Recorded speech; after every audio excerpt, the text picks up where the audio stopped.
የሚደብር መሽለጥለጥ ምናምን የሆነ በቃ እንዴ ምንድነው እያስመሰልክ ነው ያለው አብርሃም? አንገትህን አስደፍቶ የሚያሽለጠልጥክ ነገር ምንድነው? ቆይ አብርሃም፣ እኔ በጣም ግራ የገባኝ ነገር ምንድነው? መሳቅ ምናምን ሙድ መያዝ ምናምን በቃ ምንድነው እንደዚህ? ዛሬ እንግዲህ አይታችኋል፣ አብርሃም ከእህቱ ጋር መጥቷል። እህቱ ስታወራው እንዶ መልሱ ሁሉ የሚደብር መሽለጥለጥ ምናምን የሆነ በቃ እንዴ ምንድነው እያስመሰልክ ነው ያለው አብርሃም? እያስመሰልክ ነው ያለው። አንተ ከሩታ ምንም አይነት ፍቅር የለህም። በቃ አሁን እኮ አወኩኝ። ዛሬ በጣም ተረዳውክ። ነግሬያችሁ ነበር አዲስ አበባ መጥቷል ብዬ። አዲስ አበባ ነው ያለው። አያቸው ቤት ውስጥ ትላንትና አዲስ አበባ አልመጣም ምናምን ስትጫጩ የነበሩች አዲስ አበባ መጥቷል። እኔ ዝም ብዬ አላወራላችሁም። ሳወራ ይሄን ቪዲዮ በደንብ አድርጋችሁ ላይክ፣ ሼር፣ ሰብስክራይብ አድርጉ። ዝም ብዬ አይደለም ማወራላችሁ። አዲስ አበባ መጥቷል ስላችሁ አምናችሁ አዎ ልክ ነሽ ማለት ነው ያለባችሁ። እና አዲስ አበባ ሆኖ እየተሽለጠለጠ ነው ያለው ከሄርሜላ ጋር ማለት ነው። እና ቤተሰብ ምን እንዳለ ሰምታችኋል።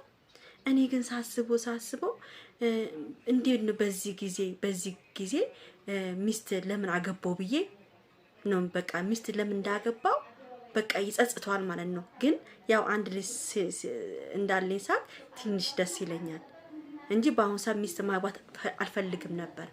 ሰማችሁ አይደል? ሚስት ማግባት አይፈልግም። እና ሚስት ማግባት ካልፈለክ ለምን መጀመሪያ አታስብበትም እንዴ? አንተ ሴት እንደዚህ የምትወድ ከሆነ ለምን መጀመሪያ አላሰብክበትም? ይሄን ነገር ስታረገው ለምን አላሰብክበትም? እንዴት ነው የሰውን ህይወት እያበላሹ እንደዚህ ማግባት አልፈልግም ነበረ እንደዚህ አልሆን ነበር ብለን የምታወራ አታፍርም እንዴ አንተ? አንተ አንደኛ ነገር ከሄርሜላ ጋር ከባድ ፍቅር ይዞሃል። ከባድ ፍቅር ውስጥ ነው ያለው። አሁን አንተን ተናግሮ ራሱ መመለስም ከባድ ነገር ነው። ለምን አንድ ሰው ፍቅር ውስጥ ከሆነ እሱን ተናግሮ ራሱ መመለሱ ከባድ ነገር ነው። አንዳንድ ጊዜ ደግሞ የአብርሃምቶች ትገርሙኛላችሁ። ይሄ ሁሉ መንገድ ከተጓዘ በኋላ መጥቶ እንደዚህ ማለት ነው። መጀመሪያ ከአጭሩ መቅጨት ነበረባችሁ። እንደዚህ አይነት ነገር ወንድማችሁ ከሌላ ሴት ጋር እንደዚህ ሲሽለጠለጥና እንደዚህ ሲሆን እኔ ብሆን ዝም አልልም ወንድሜ እንዴ። አንደኛ ነገር እቺ ልጅ ወልዳ ቤቷ ቁጭ ብላ ከሌላ ሴት ጋር እንደዚህ እሽኮሎሌ ሲል እናንተ ራሳችሁ ዝም ብላችሁ ማየታችሁ በጣም ጥፋተኞች ናችሁ እህቶቹ። እውነቴን ነው የምናገረው። እንደ ሄርሜላም እኮ እናንተ ማዘን አለባችሁ።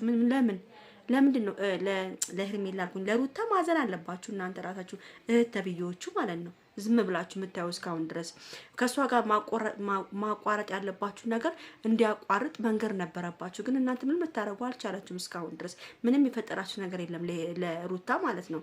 ሩታ እየተጎዳች የሱን ነገር እንደዚህ ከሷ ጋር እንደዛ በገዛ ቤት ሴት እቺን ሸለምጥማጥ አምጥቶ እንደፈለገ የሆነ ሶፋ ላይ ቁጭ አድርጎ መኪናዋ ላይ አልጓ ላይ የፈለገችው ቦታዋን ሁሉን እኮ የተቆጣጠረችው ሄርሜላ።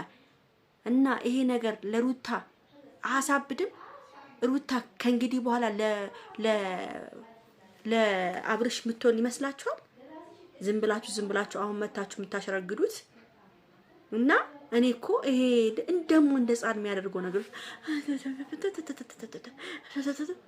በቃ ጊዜ ይፈታዋል ምናምን። አዎ ጊዜ ይፈታዋል፣ ግን ይቆጫል። መጨረሻ ላይ ይቆጫል። ይሄ መሽለጥለጥክ ወደፊት ያስቆጫል።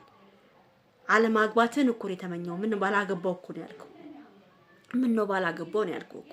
ይሄን የተረዳው ካንተ ማግባት የሌለብኝ ሳን ያገባውት ነው ያልከው እንዴ።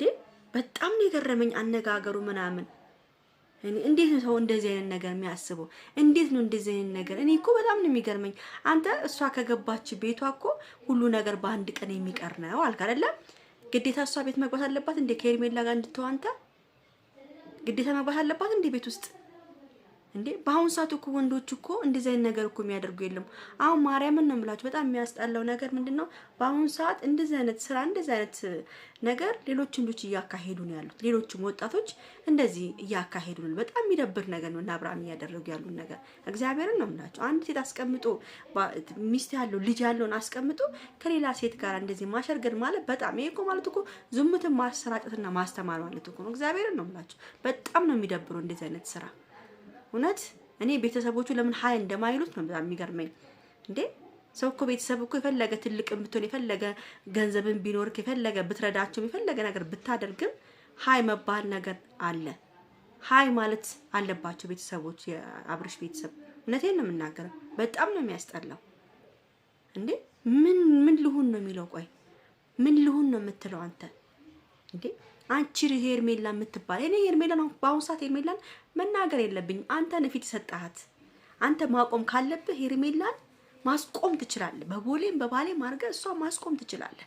በቃ እቺ ሽልጥጥ ደግሞ አልቆም ካለች ደግሞ በሆነ ነገር ማስቆም ትችላለህ። አንተ ከመረጥክ ሚስትህን ከመረጥክ አርፈህ ከሚስትህ ጋራ ተለማምጠ መታረቅ ሲገባ ጥፋት ላይ ጥፋት፣ ጥፋት ላይ ጥፋት፣ ጥፋት ላይ ጥፋት ነው የምታደርገው አንተ። በቃ ቤተሰቦች ግን የሚሰማ ሰው አይደለህም። አሁንም እኮ አንገት ማቀርቀር እና በቃ ማለት ነው። በቃ አንገትን አቀርቅረ ምናምን በቃ አንቀል ከሁሉም ሰው ጋር እንድሸሽ ነው የምፈልገው። ጓደኞቼን እንድርቅ ነው የምፈልገው። ሄርሜላን እንድርቅ ነው የምትፈልገው። ብቻዬን እንድቀር ነው የምፈልገው ከኔ ጋርም ሳትሆን እሷ። አንተ እንደዚህ አታስብም ሩታ፣ እንደዚህ የምታስብ ልጅ አይደለችም። በጣም የምትወድና የምታከብርነ ግን አንተን አልከበርም ያልከው፣ አንተን አልከበርም ያልካት ማርያም በጣም ነው ያሳዘነኝ። በጣም በቃ የአብርሽ ህይወት እንደዚህ እንትኑ በጓደኞቹ ምርት የሚሄዱ ነገር በጣም ገርሞኛል። ቤተሰብ በጣም ነው ያሳዘነኝ። ብቻ ለማንኛውም ይሄን ቪዲዮ ላይክ፣ ሼር፣ ሰብስክራይብ አድርጉ። ወዳችኋለሁ። ቻው ቻው።